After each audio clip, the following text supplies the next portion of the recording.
Thomas veut quitter le domicile parental. Sophia vit seule avec son fils et connaît des fins de mois difficiles. Janine a une petite retraite et cherche un logement plus adapté. Kader souhaiterait déménager en centre-ville pour se rapprocher de son travail.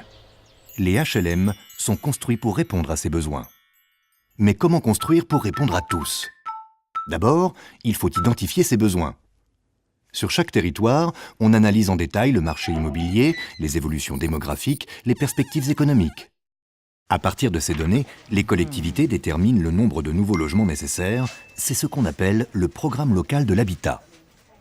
Ensuite, il faut choisir les HLM les mieux adaptés. Un HLM, cela peut être un appartement ou une maison, en location ou en accession sociale. Il y a aussi des logements adaptés au handicap, des logements foyers pour accueillir les plus fragiles, des résidences étudiantes et des foyers de jeunes travailleurs. Leur point commun, ce sont des logements abordables et de qualité qui tiennent compte des ressources de leurs occupants.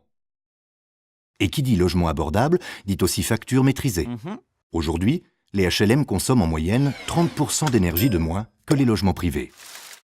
Mais où construire ? Trouver des terrains libres et abordables devient de plus en plus difficile.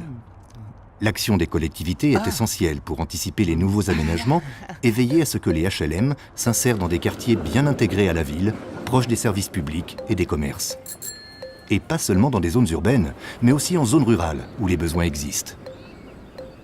Puis vient l'étape du financement. En moyenne, une construction HLM est financée à 76% par les prêts de la Caisse des dépôts. Cette institution publique collecte les fonds du livret A et propose aux organismes HLM des prêts de long terme à taux modéré. Ces prêts sont remboursés au fil des années par les loyers. Les 24% restants, eux, sont financés par les autres acteurs, dont les organismes. Les investissements en HLM pèsent donc très modérément sur les finances publiques. Les HLM créent des emplois non délocalisables et contribuent au dynamisme de l'économie locale. Enfin, les logements sont attribués. Une commission d'attribution est mise en place par l'organisme HLM. Elle est composée de 6 membres de son conseil d'administration, dont un représentant des locataires.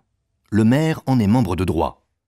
Pour chaque logement, la commission examine 3 candidatures en prenant en compte la situation des ménages et les priorités d'attribution. Construire des HLM, c'est donc agir pour la mixité et le vivre ensemble dans nos quartiers et dans nos villes. C'est construire un avenir plus accessible, plus solidaire, plus durable pour Thomas, Sophia, Janine, Kader et des centaines de milliers de personnes qui peinent à se loger au prix du marché.